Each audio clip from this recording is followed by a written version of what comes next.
cette envie de RSE, il y avait parfois beaucoup d'inconnus, des définitions qui n'étaient pas tout à fait communes, des visions des métiers qui n'étaient pas tout à fait les mêmes et qui parfois ne correspondaient pas aux attentes des jeunes.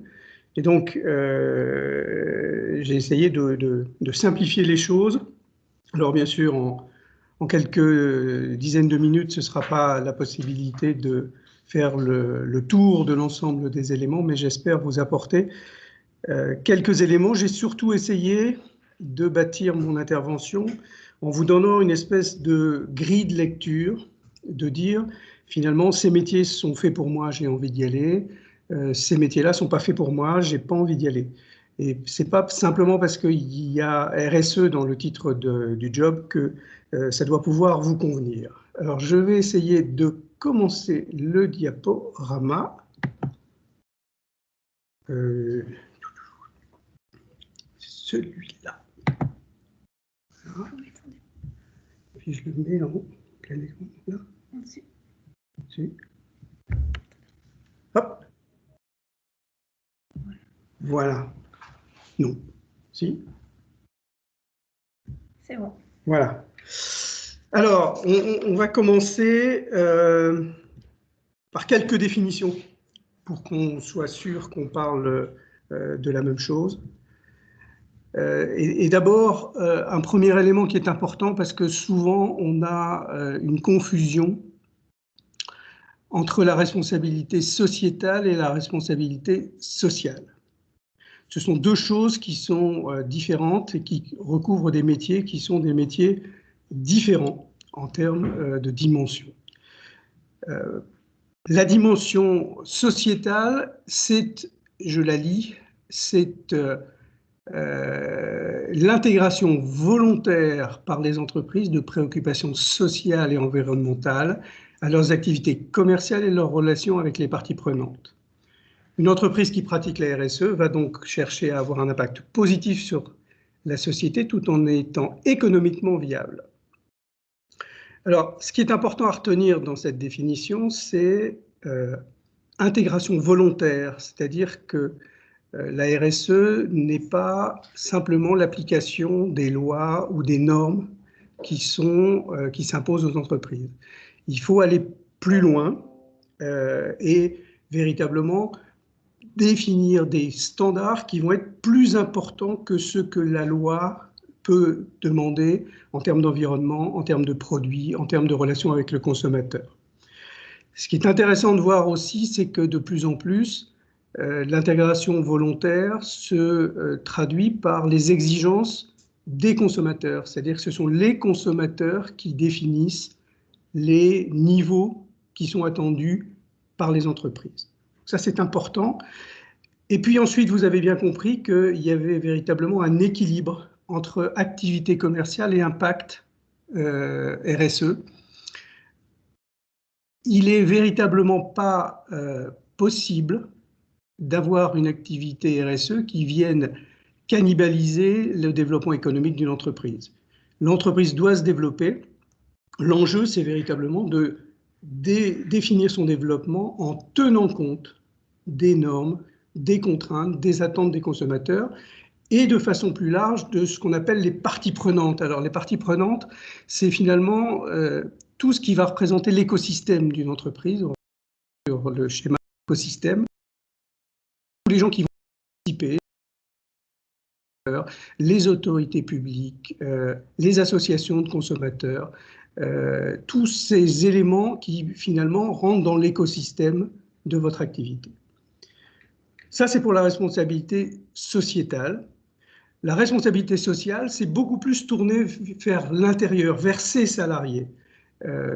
Sont finalement toutes les politiques, principalement ressources humaines, mais aussi sur la santé, risques psychosociaux, sur le bien-être au travail, ce qui va permettre d'avoir une performance de l'entreprise parce qu'on aura un engagement plus fort, plus solide et plus constant des salariés. Donc on a ces deux définitions qui sont différentes et qui caractérisent deux types de métiers ou deux types finalement d'écosystèmes.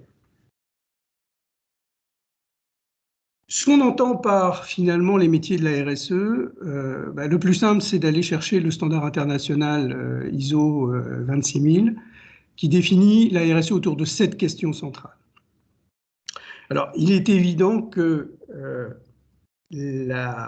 l'impact de ces questions va être différent en fonction des pays dans lesquels on peut travailler. On peut espérer, par exemple, qu'au niveau des droits de l'homme, on se situe dans les pays européens dans une prise en compte des droits de l'homme qui est relativement importante. Mais pour un groupe international, c'est toujours un enjeu, c'est de dire que finalement, si vous faites travailler des salariés en Chine ou en Inde ou ou au Pakistan, vous allez avoir des normes sociales qui vont être différentes, vous allez avoir des accès au travail qui vont être différents, et il va falloir définir des politiques internationales globales qui vont permettre finalement d'avoir une visibilité. On parle toujours d'une entreprise formidable qui est Decathlon, qui doit effectivement, parce qu'elle travaille dans différents pays, être presque promotrice d'un nouveau modèle social dans les pays dans lesquels elle va travailler, alors qu'il n'y a pas les normes sociales. Autre élément important, la gouvernance de l'organisation. Alors la gouvernance de l'organisation, c'est principalement des questions comme finalement la composition du conseil d'administration. Pendant très longtemps, les conseils d'administration étaient faits par des financiers, par les gens qui étaient finalement les gens qui avaient de l'argent dans l'organisation. Et de plus en plus se pose la question de la représentation de l'écosystème dans le conseil d'administration. Alors on y trouve maintenant les salariés, c'est une bonne chose et heureusement, mais on commence à y trouver des fournisseurs, des clients qui vont venir aider la gouvernance de l'organisation. Et puis vous avez en finalité de cette réflexion sur la gouvernance le principe de ce qu'on appelle l'entreprise à mission, où finalement les actionnaires décident qu'une entreprise va avoir un but ultime et que l'aspect économique va venir servir ce but ultime, et le but ultime ne va pas être en décalage avec les éléments financiers. C'est-à-dire qu'on n'est plus simplement à avoir le meilleur résultat net sur investissement, mais on va construire, on va répondre à une question qui peut être de la santé, qui peut être de l'alimentation, qui peut être de la sécurité automobile. Donc l'entreprise à mission se développe. Les relations et conditions de travail, bon, la sécurité, l'hygiène, la prévention des risques, l'environnement bien sûr, la loyauté des pratiques. Et vous voyez beaucoup dans les entreprises aujourd'hui un terme que vous allez retrouver qui s'appelle la compliance, qui est finalement un schéma très clair de bonnes pratiques, de loyauté des pratiques, qui sont contrôlées par des structures qui peuvent être internes ou externes et qui vont garantir que l'entreprise travaille véritablement en appliquant les normes, les règles et les principes qui se sont définis. Puis vous voyez deux éléments importants qui sont les questions relatives aux consommateurs, c'est-à-dire qu'on considère véritablement qu'une entreprise n'a pas de sens si elle n'a pas de consommateurs. Et le consommateur n'étant pas simplement la personne qui achète les produits, mais quelqu'un qui va guider le développement de l'entreprise. Il y a à ce titre une publicité que j'adore et qui démontre totalement cette implication. C'est pour les soupes.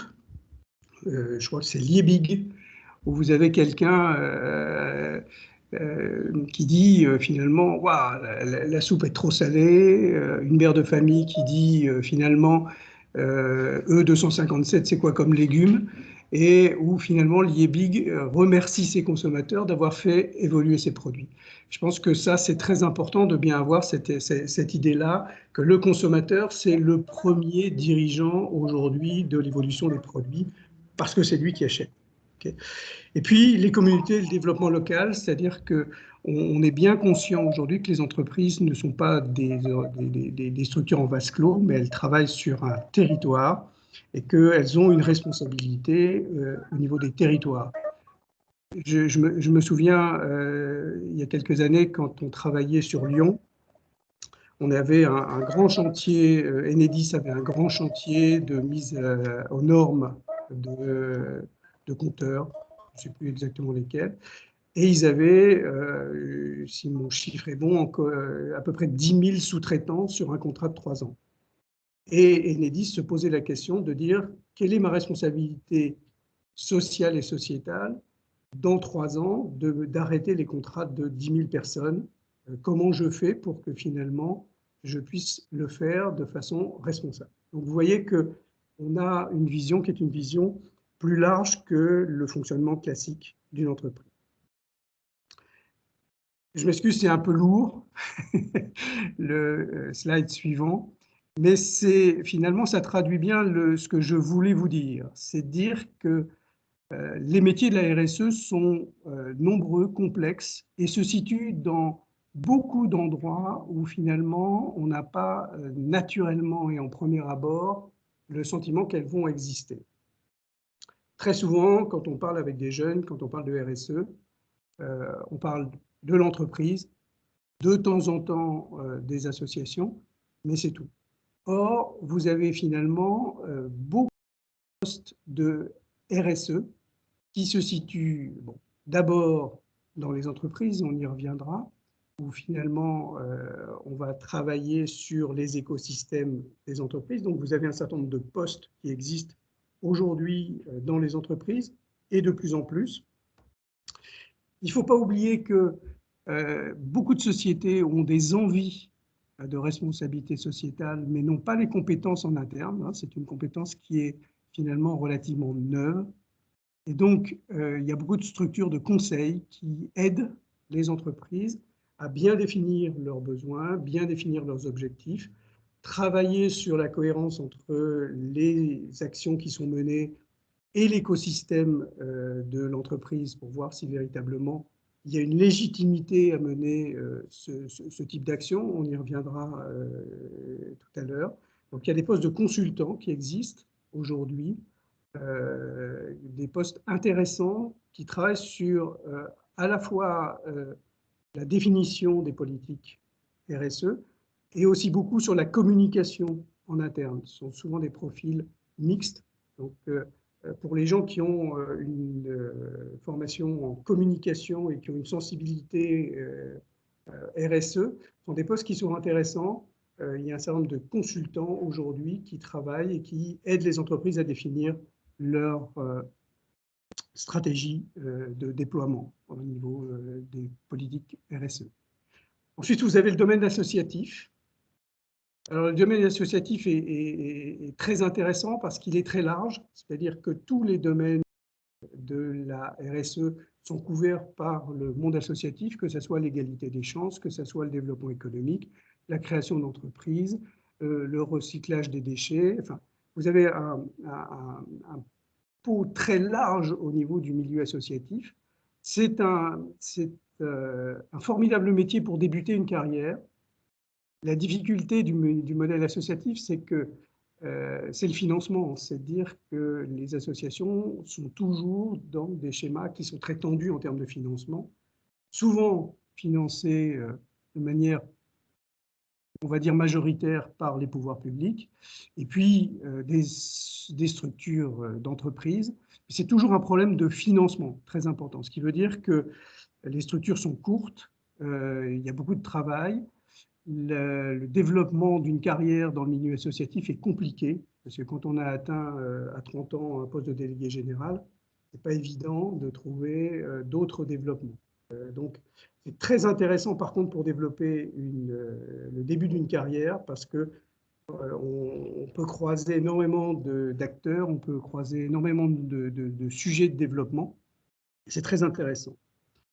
L'autre élément qu'on oublie souvent, c'est que finalement, la RSE est en train de se structure avec des normes, avec des labels, et qu'il faut bien aujourd'hui des gens pour contrôler l'existence et les réalités des labels et pouvoir distribuer les labels. Et donc, il y a des postes aussi qui sont des postes plus de contrôleurs, sachant que quand c'est la même chose que quand vous faites contrôler, alors pour vous, par les impôts, moins souvent, mais par l'URSSAF, où les gens viennent vous donner des conseils, mais vous piquent aussi beaucoup d'argent au passage, mais ils vous donnent quand même quelques conseils. Donc en fait, ce n'est pas des postes uniquement contrôlants, ce sont des postes aussi qui permettent de développer. Et puis, il y a le secteur public, puisque le secteur public, sur un certain nombre de domaines, a des politiques qui sont extrêmement dynamiques.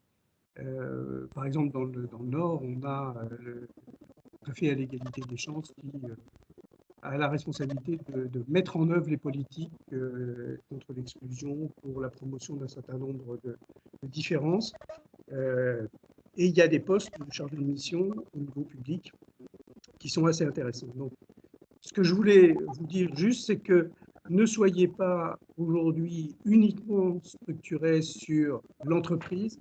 Essayez d'élargir le scope parce que finalement, il y a des postes, il y a des métiers, il y a des opportunités de carrière qui sont tout à fait intéressants dans tout cet écosystème de la RSE, de l'entreprise au service public.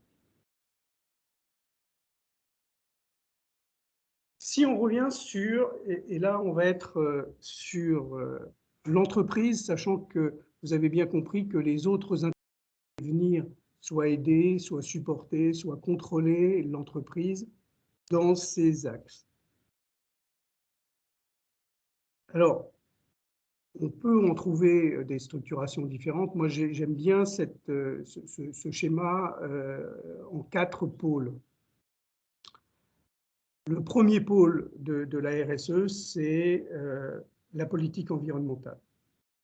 Il est évident qu'aujourd'hui, ça fait partie des acquis, on va dire, de l'industrie française. Et on a aujourd'hui une prise en compte de la gestion des sites, du recyclage, de l'utilisation du CO2, qui est assez fondamentalement ancrée dans la philosophie des directeurs industriels. Mais il y a des postes intéressants sur ces activités. Donc, vous avez une possibilité d'intégrer plutôt des directions développement durable ou des directions industrielles sur lesquelles on va travailler sur finalement l'utilisation des ressources dans la création et la diffusion des produits. Le deuxième élément, c'est l'engagement sociétal. Donc, c'est là où finalement, j'aurais tendance à dire on a fait véritablement des progrès extrêmement importants ces dernières années, c'est-à-dire qu'aujourd'hui, il y a très peu d'entreprises qui n'ont pas une volonté de prendre en compte l'environnement, les circuits courts, le recyclage, l'économie circulaire dans la conception et le développement de ces produits et de ces services. Très peu d'entreprises se sentent exonérées. Je pense que ces entreprises seront directement sorties du marché dans les prochaines années parce que finalement, le consommateur, déjà aujourd'hui et je pense de plus en plus dans quelques années, va avoir une exigence extrêmement forte. Je vais prendre juste un exemple. Parce que la publicité, finalement, ce que vous regardez le soir avant les infos ou avant d'aller sur Netflix, est très intéressant parce qu'elle vous donne une vraie vision des enjeux. Je vais prendre juste le milieu automobile. Il y a quelques années, quand vous aviez une publicité sur les voitures, vous aviez une publicité qui était basée soit sur la performance, on vous parlait de 0 à 100, on vous parlait de vitesse de pointe, soit sur on va dire l'image sociale que pouvait représenter la voiture. On vous regardait, surtout, j'allais dire, c'était surtout un produit d'hommes, les femmes regardaient avec envie les gens qui roulaient en BMW ou Audi. Aujourd'hui, plus personne ne se risque dans des communications comme celle-là. Aujourd'hui, vous avez finalement beaucoup de publicité et regardez, aujourd'hui, à peu près 80% des communications sont sur les produits hybrides. Quand vous regardez finalement le niveau de vente des hybrides encore aujourd'hui par rapport à la communication, vous apercevez qu'il y a un surinvestissement sur ce segment, mais finalement on travaille sur la marque plutôt que sur l'hybride. Deuxième élément, c'est la fonctionnalité. Il y avait une magnifique pub, je pense que c'était pour Peugeot. Vous aviez deux jeunes qui couraient, qui faisaient leur jogging en ville, et puis ils se percutaient à un coin de rue, et de la percussion tombaient trois enfants, et on voyait l'image d'après, les trois enfants dans la voiture n'étant plus finalement autre chose que finalement une utilité pour développer la famille. Il n'y avait plus véritablement de notion sur la voiture. Et autrement, vous avez des publicités aujourd'hui sur la technologie. Vous avez une magnifique publicité, notamment d'Audi. C'est vraiment charmante. On vous explique que vous devez prendre en compte la technologie dans votre futur. Et pour illustrer cette technologie pour le futur, il vous montre une voiture qui est l'Audi e-tron. Et l'Audi e-tron, le prix catalogue de l'Audi e-tron est de 118 000 €. Donc effectivement, c'est très facile pour le kidam moyen d'acheter une voiture à 118 000 €. Donc vous voyez bien qu'aujourd'hui, l'engagement sociétal dans tous les produits est quelque chose d'extrêmement important. Et c'est vraiment une prise de conscience qui a été faite il y a peu de temps sur cette nécessité. Principalement par le consommateur, principalement par le consommateur qui aujourd'hui dirige finalement les stratégies marketing des structures. Puis vous avez deux dimensions qui sont, j'allais dire, plus ressources humaines. Vous avez l'employeur responsable.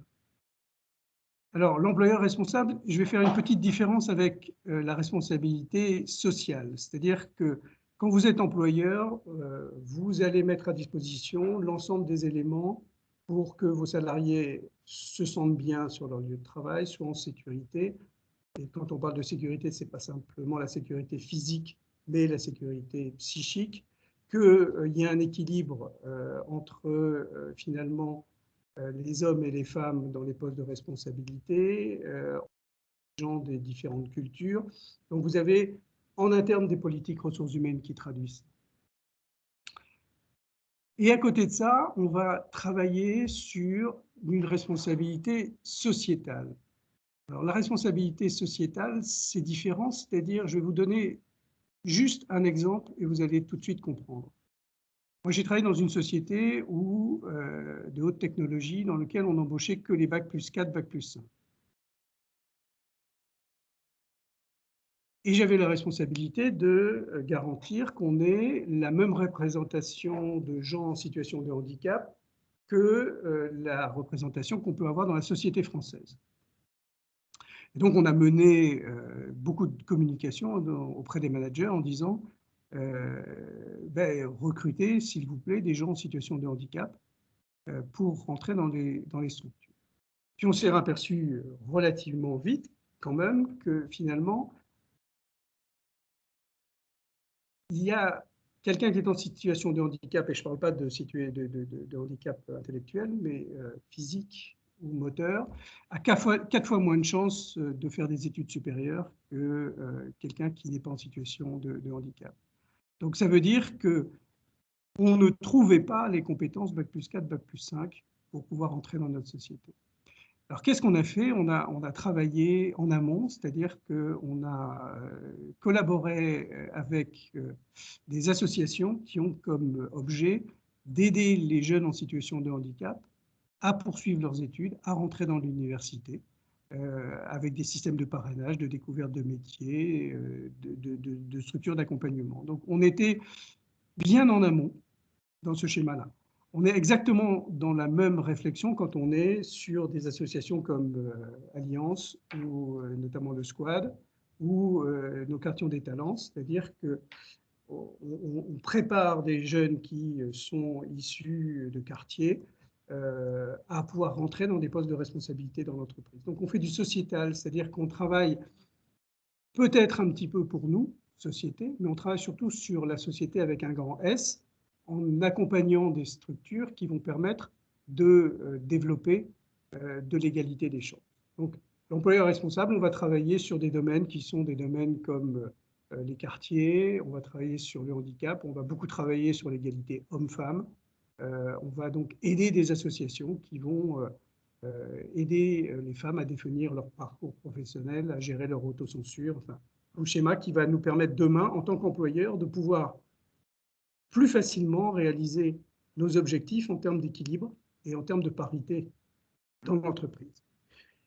Puis le dernier domaine, c'est la politique de la ville. La politique de la ville, c'est de dire que finalement, on se rend bien compte qu'on a une responsabilité dans le territoire dans lequel on travaille.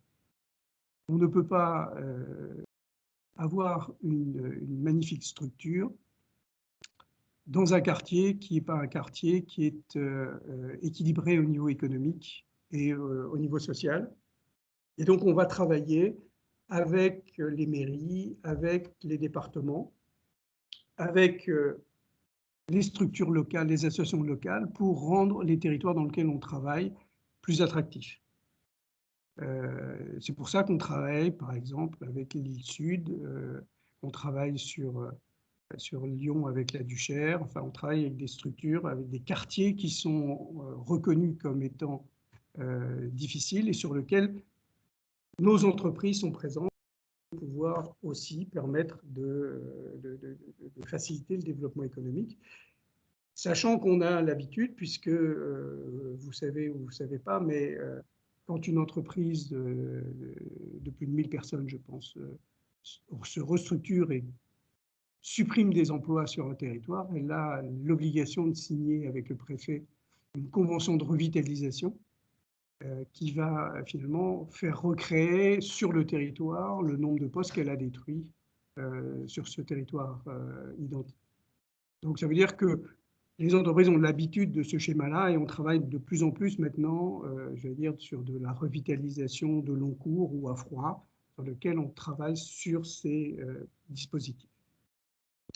Voilà les domaines. Donc vous voyez que finalement vos domaines d'intervention peuvent être relativement multiples en fonction des domaines d'activité que vous pouvez prendre. Autre élément qui est très important quand vous choisissez un job, c'est de bien être conscient que l'entreprise va baser sa politique RSE dans son écosystème. C'est-à-dire que vous ne verrez jamais Renault travailler sur un principe de soupe premier prix. Ce n'est pas son écosystème, la soupe. Son écosystème, ce sont les voitures. Et on va trouver des actions de RSE qui vont être des actions de RSE qui vont être beaucoup plus, par exemple, sur le financement de permis dans les quartiers difficiles, parce que finalement, on est bien dans cet écosystème. Ce qui fait dire à certains ayatollahs ou amish, on va prendre le terme d'amish de la RSE, c'est de dire waouh, c'est dégueulasse parce que finalement, ils font passer le permis en ayant espoir que les jeunes achètent des voitures de la gamme qu'ils ont en place. Ça, c'est une vision qu'il ne faut pas avoir, c'est-à-dire qu'à l'évidence, les entreprises vont travailler sur leur écosystème et il faut véritablement penser qu'ils veulent simplement être crédibles, c'est-à-dire qu'ils se rendent compte aujourd'hui, quand ils analysent leurs consommateurs, que l'accès au financement d'un permis pour les jeunes qui vont leur permettre derrière d'être mobiles, de trouver un emploi, de pouvoir se développer, aujourd'hui est une difficulté. Et donc, ils vont y travailler. Okay. Si vous travaillez, par exemple, pour ne pas le citer, mais c'est Leroy Merlin travaille aujourd'hui sur des ateliers qui permettent à des gens qui sont pas très riches de pouvoir apprendre à rénover un logement. Et effectivement, là aussi, certains amis je disent oui, mais ils ont une gamme premier prix chez Leroy Merlin et ça fait partie de leur gamme. Oui, et alors finalement, on est bien dans un schéma gagnant-gagnant sur lequel l'entreprise va réinvestir. Mais ce que je veux dire par mon propos, c'est que vous avez, vous, des appétences particulières sur des métiers, entre l'agroalimentaire, la banque, les voitures, c'est différent. Et il faut bien être conscient que sur les éléments d'engagement sociétal que vous allez avoir dans les différentes sociétés que vous allez travailler, l'activité de la société va cadrer, va définir les actions que vous allez devoir porter.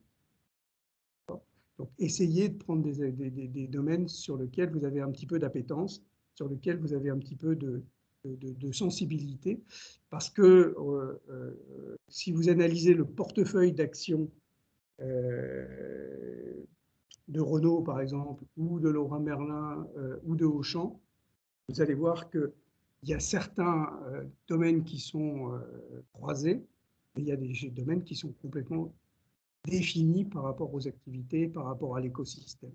Donc, relisez bien les activités des entreprises. Quand on parle de RSE chez Renault, on ne parle pas de la même chose que chez Adecco, ou chez Bonduelle, ou chez Leroy Merlin. Donc, prenez bien en compte ces éléments-là au niveau du choix de votre mission. Alors ensuite, j'ai essayé de vous donner un petit peu de grille de lecture. C'est de dire, finalement, je reviens à mon propos initial en disant que tout le monde veut faire de la RSE aujourd'hui, mais si vous demandez, si je faisais un petit quiz et je demandais quelle est la définition de la RSE avant que je vous l'ai donnée, vous allez avoir plein de réponses différentes, plein de tonalités différentes. Donc, j'ai essayé de répondre à 3 questionnements, j'allais dire 3 embranchements différents pour pouvoir vous aider à choisir le métier sur lequel vous allez pouvoir travailler. Premièrement, de savoir si vous voulez faire du développement durable ou de la RSE. Est-ce que vous voulez faire du social ou du sociétal? Et dans quel type de structure? Alors, le développement durable, ça reste quand même aujourd'hui une affaire, j'aurais tendance à dire, d'ingénieurs ou de scientifiques de haut niveau. Parce qu'on va travailler sur la gestion des déchets, les économies d'énergie, l'optimisation de la production. Ça veut dire qu'il faut, peut-être sans être un spécialiste, être capable de travailler avec des ingénieurs de production, avec des ingénieurs de maintenance, avec des logisticiens. Il faut partager un certain nombre de discours avec eux. Et donc, véritablement, il y a c'est pas avec des études littéraires que vous allez rentrer faire du développement durable dans l'industrie. Ou si vous le faites, c'est vraiment exceptionnel, mais c'est pas la voie normale pour le faire. En termes de RSE, alors quelles compétences il faut avoir pour faire de la RSE? Alors, je pense qu'il faut, et ça c'est très important, il faut avoir une connaissance de l'entreprise, de la construction du système de valeur de l'entreprise, là où on gagne de l'argent, là où on en investit.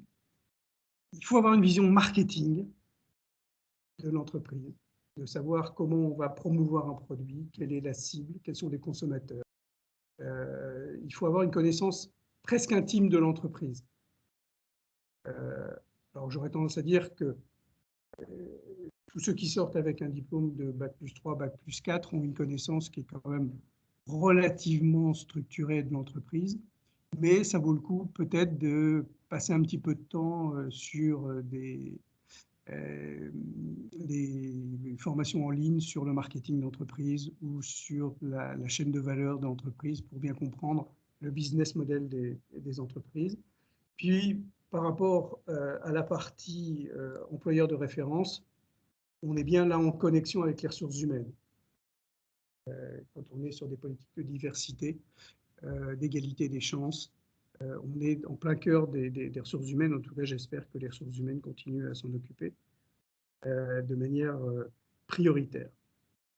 Et puis après, il y a véritablement quelque chose qui est important en termes de développement durable, c'est de réussir à convaincre l'organisation du bien fondé. Ça, c'est pas gagné. Donc, il faut véritablement avoir, pour moi, 2 compétences importantes. C'est la capacité à communiquer, à convaincre. C'est pas si facile que ça. Hein. Quand on est dans la stratégie RSE, on a l'impression que tout le monde va penser que l'égalité homme-femme est quelque chose d'indispensable. Que finalement, avoir un produit qui va pouvoir être recyclé est indispensable. Ou, je vais prendre l'exemple aujourd'hui qui commence à émerger, c'est-à-dire la durabilité des produits. C'est-à-dire qu'on va acheter un lave-linge, on va acheter un lave-linge, en se posant la question de savoir si on va pouvoir le réparer ou s'il va falloir le changer au bout de 3 ans parce qu'il sera mort. Ce sont des éléments qui, même en interne des entreprises, nécessitent encore de la conviction et des capacités de communication. Et puis, l'autre élément en termes de RSE, c'est l'animation du réseau.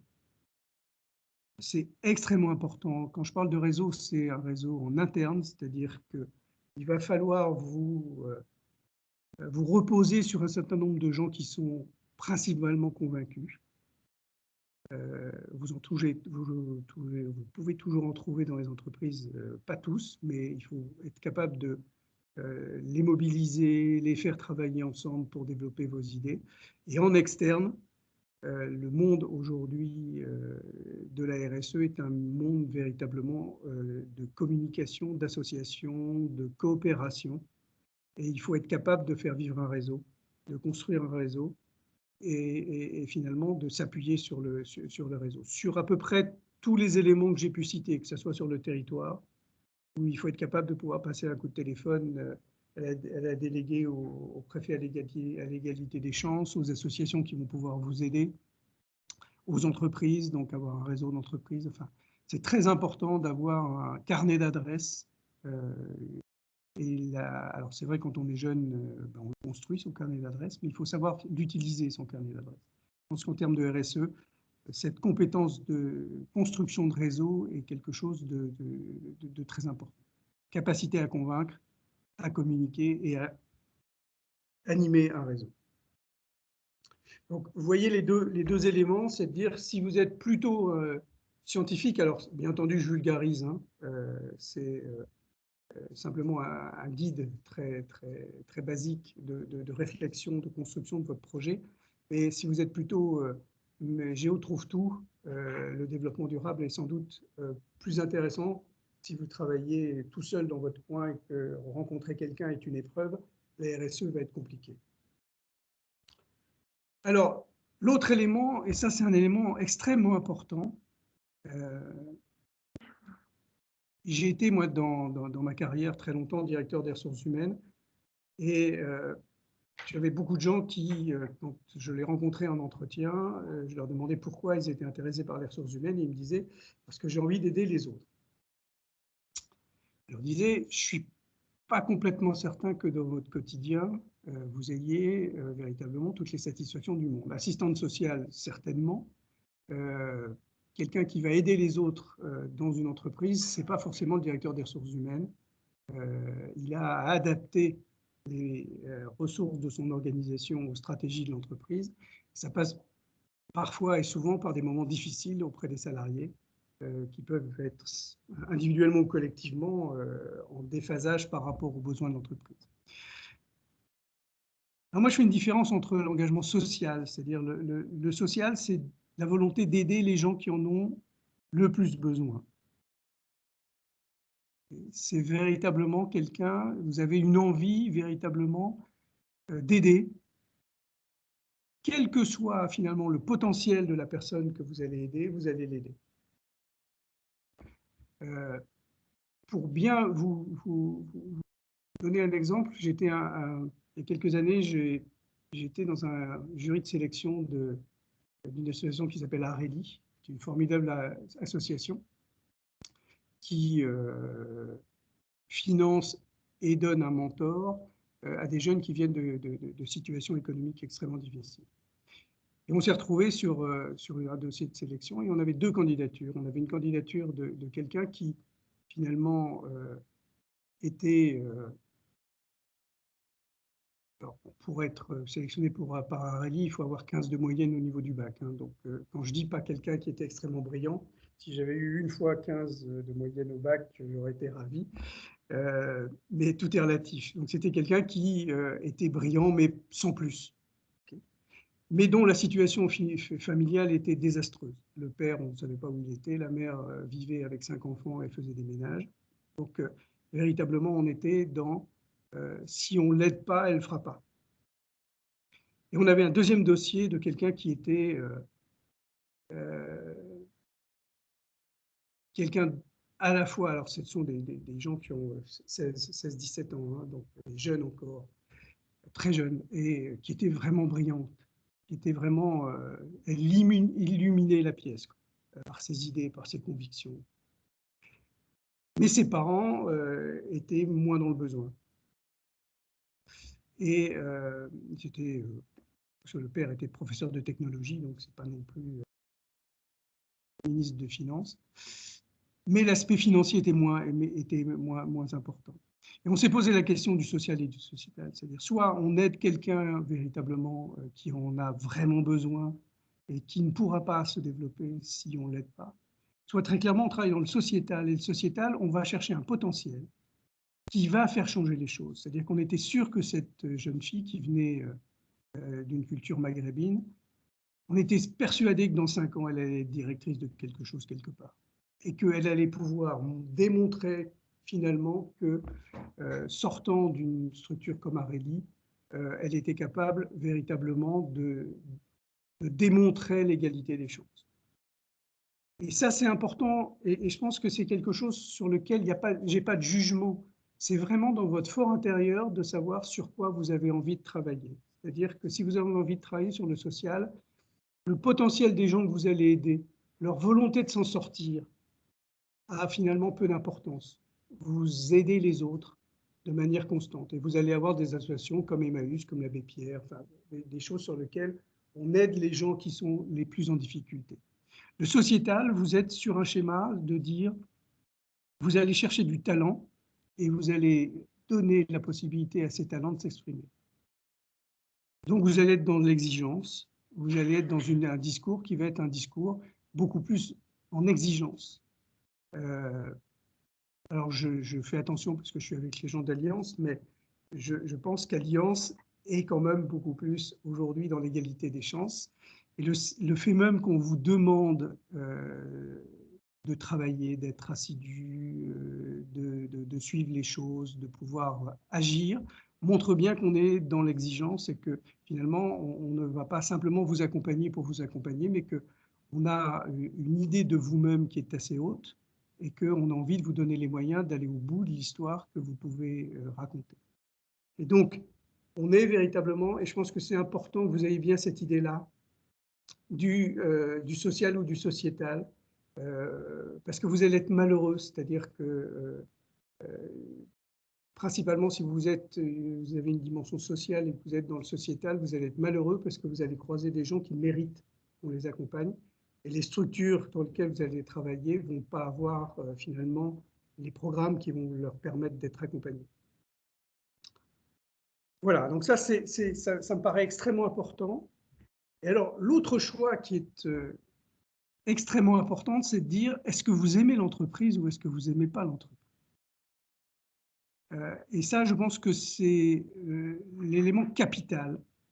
C'est-à-dire que quand on parle de RSE, aujourd'hui, moi, quand je discute avec les jeunes, il y a deux philosophies.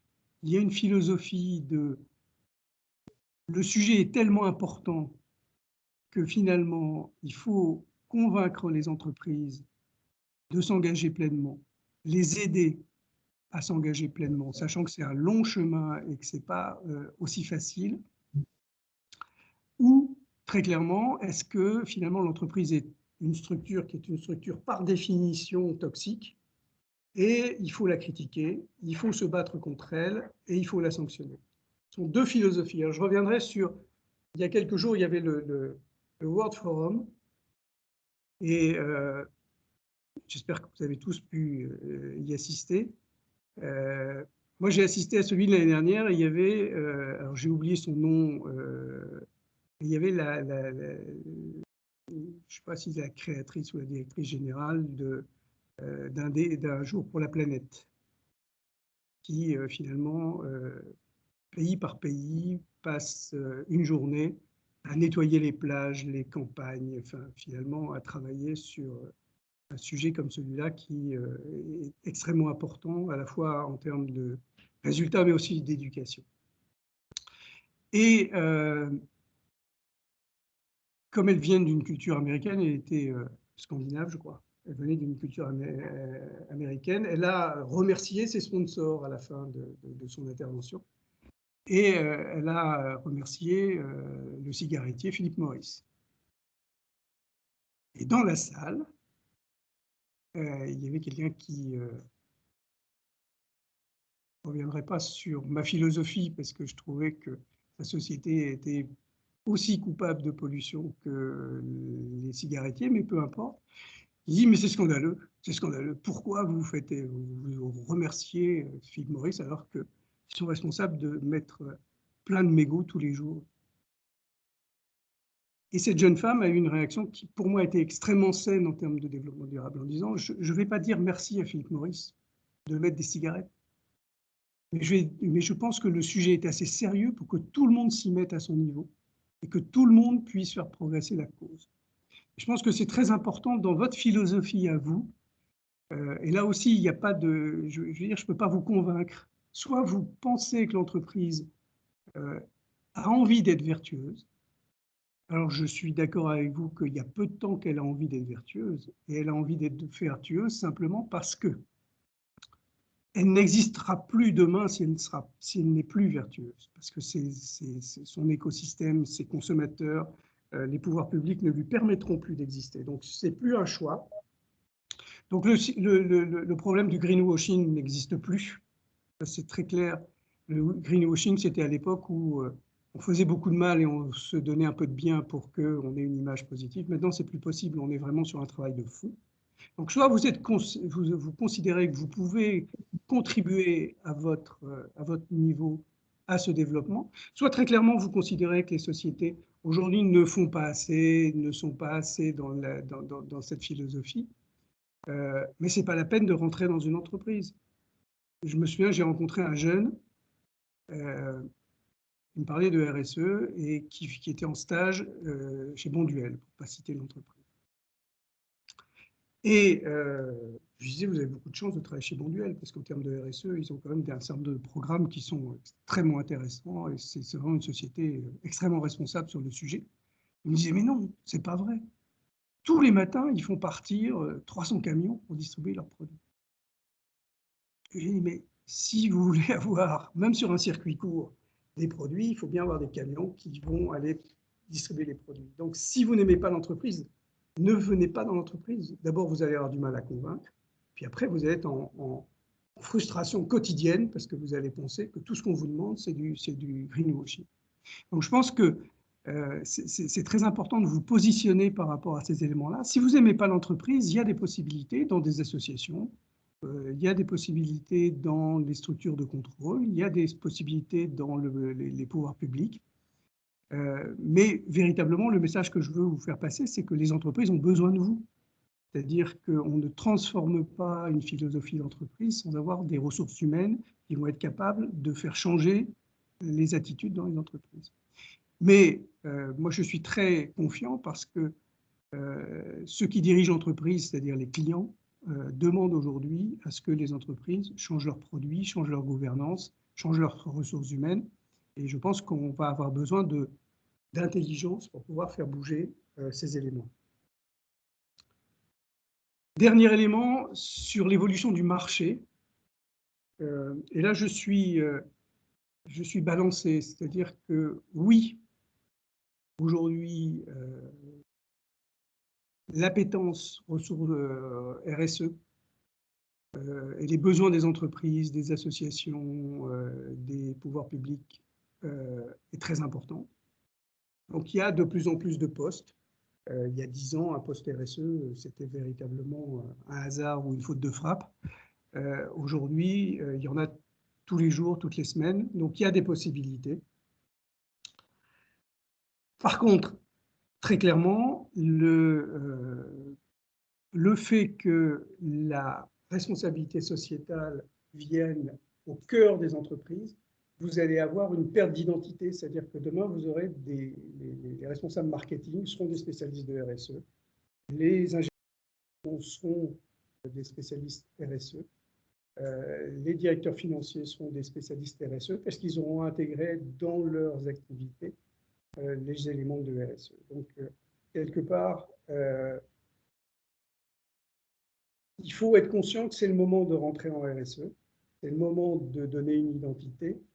Mais vous avez forcément le fait que la dimension sociétale rentre dans l'entreprise. Vous allez avoir des gens qui ne sont pas des spécialistes qui vont prendre un certain nombre de postes. Je vais prendre l'exemple des ressources humaines. Les ressources humaines, aujourd'hui, vous avez à peu près 50% des postes ressources humaines, et notamment des directeurs de ressources humaines, qui ne sont pas issus de la fonction ressources humaines, qui sont issus des fonctions de cœur de métier de l'entreprise et qui ont eu une appétence pour les ressources humaines. On risque d'avoir la même chose au niveau de la RSE. Et puis l'autre élément, c'est que je mesure mal, c'est le nombre de jeunes qui veulent faire des carrières dans la RSE. C'est à la fois quelque chose qui, moi, me fait grand plaisir, parce que je pense que ce sont des carrières extrêmement intéressantes et extrêmement belles. Maintenant, est-ce qu'il y aura de la place pour tout le monde? On risque d'avoir véritablement une sélection qui sera très forte. Et il faut aussi, je pense, dans vos carrières professionnelles, avoir un plan B si la RSE ne vous ouvre pas les portes tout de suite. Voilà ce que je voulais vous dire sur les métiers de la RSE. J'ai tenu... finalement, j'arrive encore à gérer un planning. Est-ce que vous avez des questions? Alors, je ne sais pas comment, Coralie, on peut gérer ce genre de choses.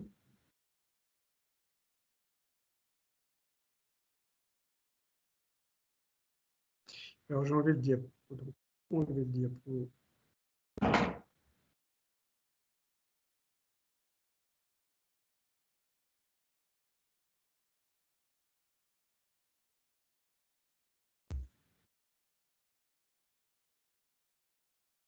Ah, j'ai une question. Alors, j'appuie dessus? Non? Il y va? Alors, j'ai William qui voudrait poser une question. Oui, bonjour, vous m'entendez bien? Parfaitement bien.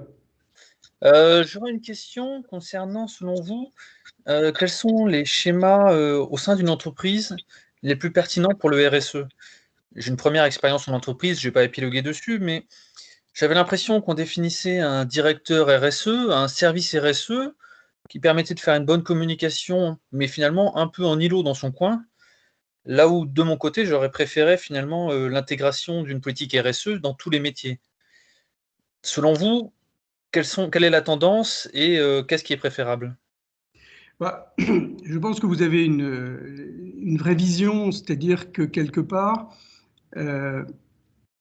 avoir une direction RSE, ça a été pendant un moment une bonne chose, parce que ça a permis de défricher un certain nombre de choses. Ça a permis aussi, je pense, de bien définir les domaines d'activité dans lesquels on voulait avoir des actions de RSE. Donc, je pense que ça sert d'avoir un patron de la RSE pour choisir les combats dans lesquels on va travailler, parce qu'on ne peut pas faire tous les combats.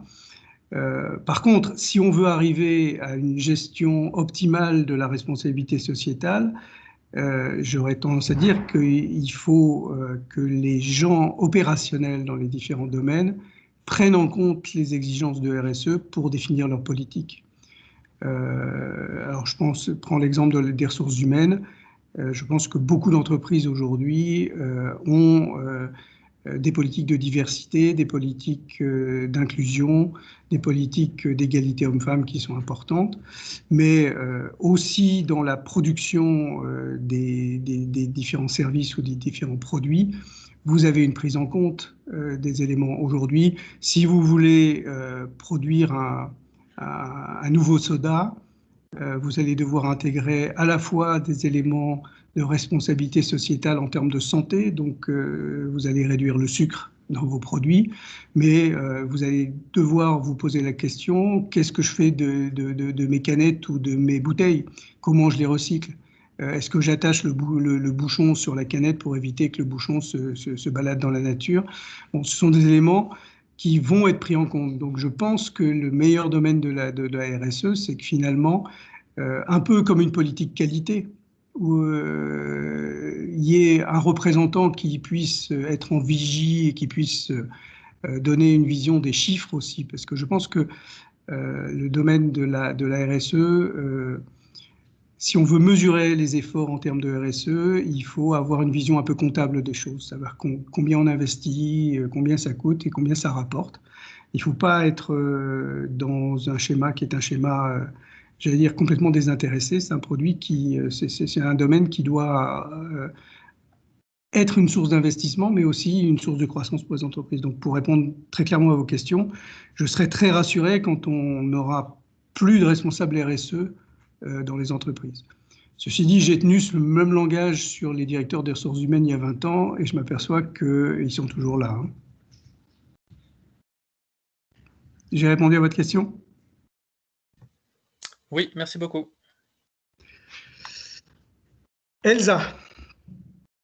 Bonjour, merci pour la conférence d'aujourd'hui.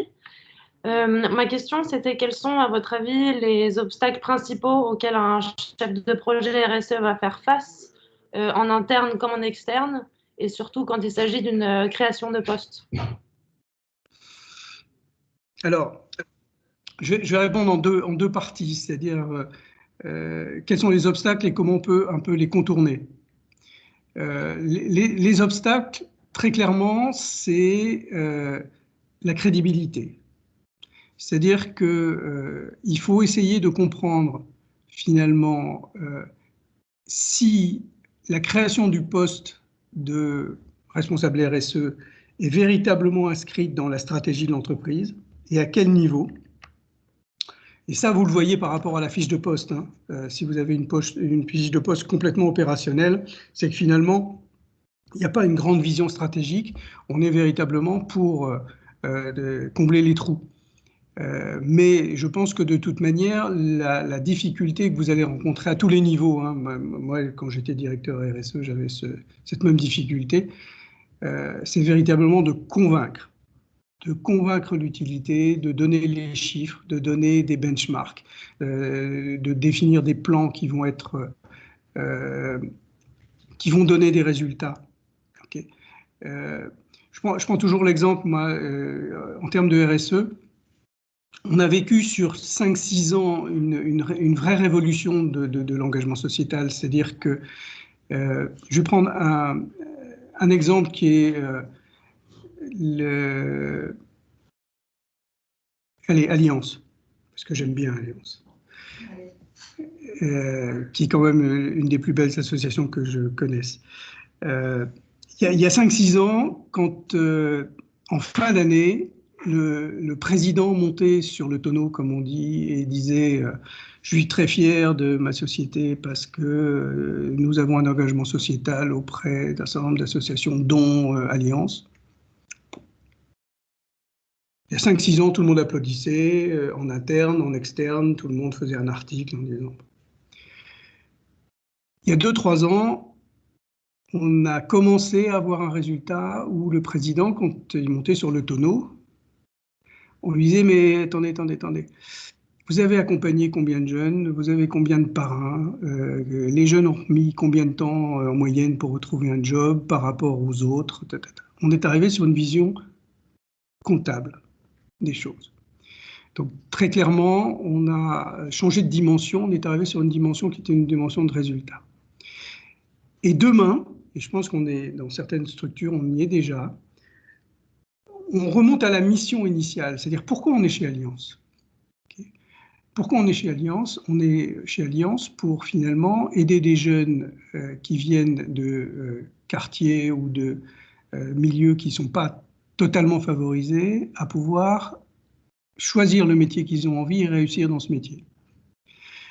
Et demain, on aura une évaluation des différentes associations, des différents systèmes, et nos directions générales nous diront, est-ce que finalement Alliance est le meilleur partenaire? Est-ce que vous avez déjà regardé si NQT a des meilleurs résultats, si FAS a des meilleurs résultats, si une association avec Pôle emploi n'aurait pas d'autre efficacité? C'est-à-dire que on va revenir à quelque chose qui est tout à fait naturel, qui est la cause initiale que les entreprises ont choisi d'investir, et que finalement, les gestionnaires de l'entreprise vont demander aux associations de démontrer qu'elles ont une capacité importante de résultats sur le domaine. Alors, j'ai pas peur pour Alliance. Il y a d'autres associations sur lesquelles on peut avoir plus de crainte, mais ça, naturellement, au sein des associations, on va aussi devoir rentrer dans une gestion qui est une gestion du résultat final, et que ça va remettre des exigences particulières aux gens qui sont dans les associations, parce que les entreprises vont être de plus en plus exigeantes.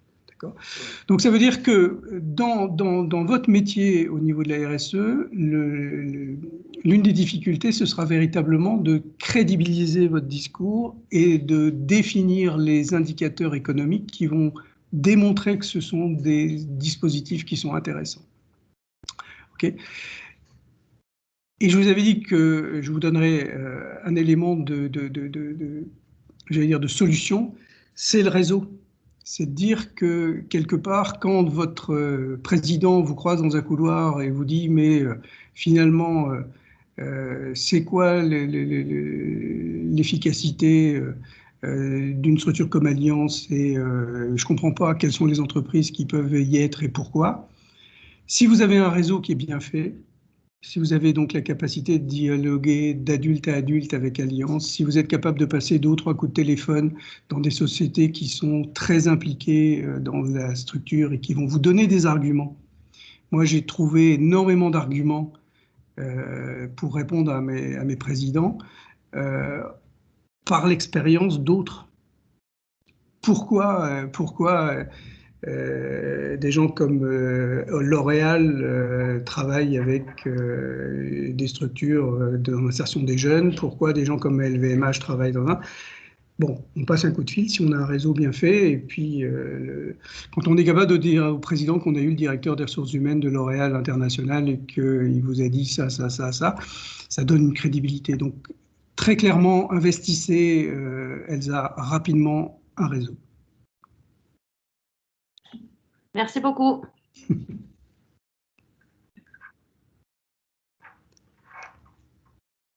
Marine, c'est ça, hein? Oui, bonjour. Merci du coup pour toutes ces explications. Moi, j'avais une question sur les métiers. Alors moi, je suis issue d'une formation commerce et dans ma dernière expérience, je me suis beaucoup rapprochée du pôle RSE. Et là, c'était plus quelqu'un qui était ingénieur qui s'occupait de cette partie. Donc, est-ce qu'il y a une... alors moi, comme ça m'intéressait beaucoup en tant que commerce, je me suis rapprochée d'eux et j'ai pu participer à quelques missions. Mais est-ce qu'il y a une dualité entre des chefs de projet produits et des ingénieurs plutôt qualifiés en développement durable? Alors, je pense qu'aujourd'hui, il n'y a pas... Enfin, intellectuellement, il ne peut pas y avoir de dualité. Je pense que jusqu'ici, vous aviez de temps en temps, selon la maturité de la société, pas une dualité, mais en tout cas une divergence d'indicateurs de succès.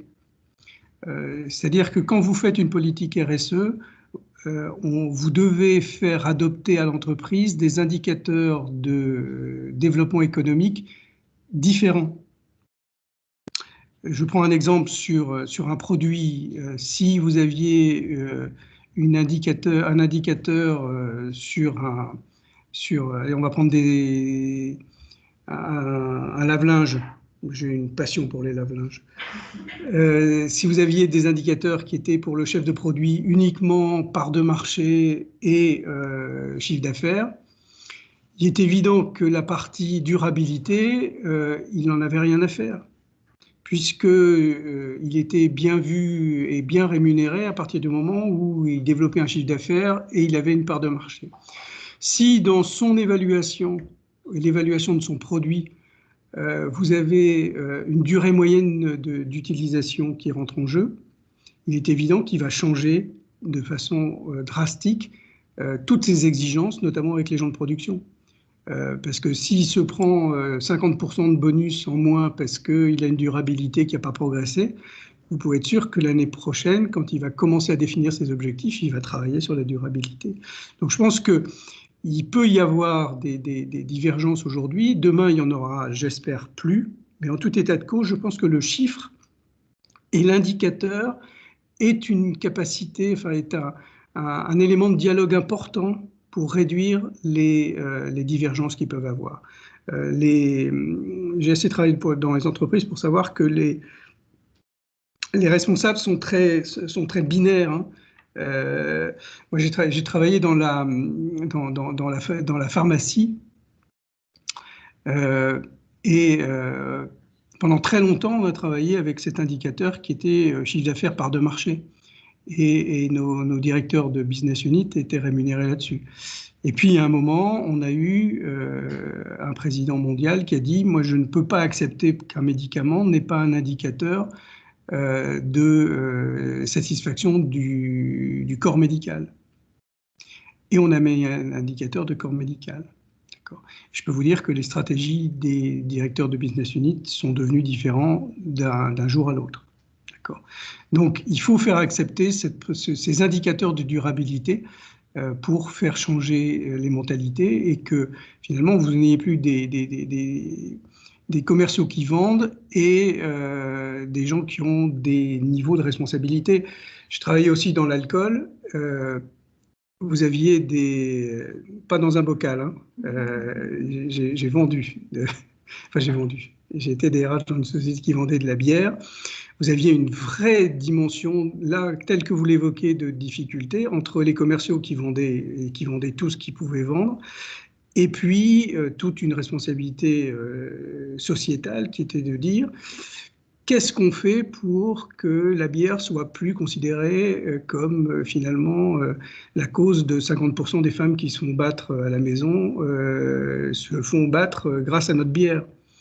Donc de vendre mieux, de vendre différemment, de vendre moins de volume, d'avoir une politique qui est une politique non plus de volume mais de durabilité. Mais il a fallu qu'on change les indicateurs sur les commerciaux, parce que les commerciaux disaient mais moi moi je fais ce que vous voulez, mais si vous m'intéressez sur du volume et que vous m'interdisez de vendre du volume, il y a quelque chose qui ne va pas à la fin du mois. D'accord. Donc on est bien sur un schéma d'indicateurs pour éviter qu'il y ait des tensions. C'est ce qui traduit très clairement la crédibilité d'une société. C'est-à-dire que si vous rentrez dans une société demain en disant finalement, et là je vais parler de dimension ressources humaines, vous dites finalement quelle est votre politique au niveau de l'égalité homme-femme et que votre directeur général vous dit on veut une parité au niveau du comité de direction, demandez-lui le chiffre. Il y a combien de femmes au niveau du comité de direction? S'il y a 20%, c'est pas assez. Et si en plus elles sont directrices soit des ressources humaines, soit de la communication, soit du juridique, c'est pas bon non plus. Est-ce que vous avez des femmes qui sont directrices de business unit et qui génèrent la croissance de la société? Donc le chiffre est quand même extrêmement important et aligne une structure par rapport aux objectifs et réduit les tensions entre les gens. D'accord? Merci.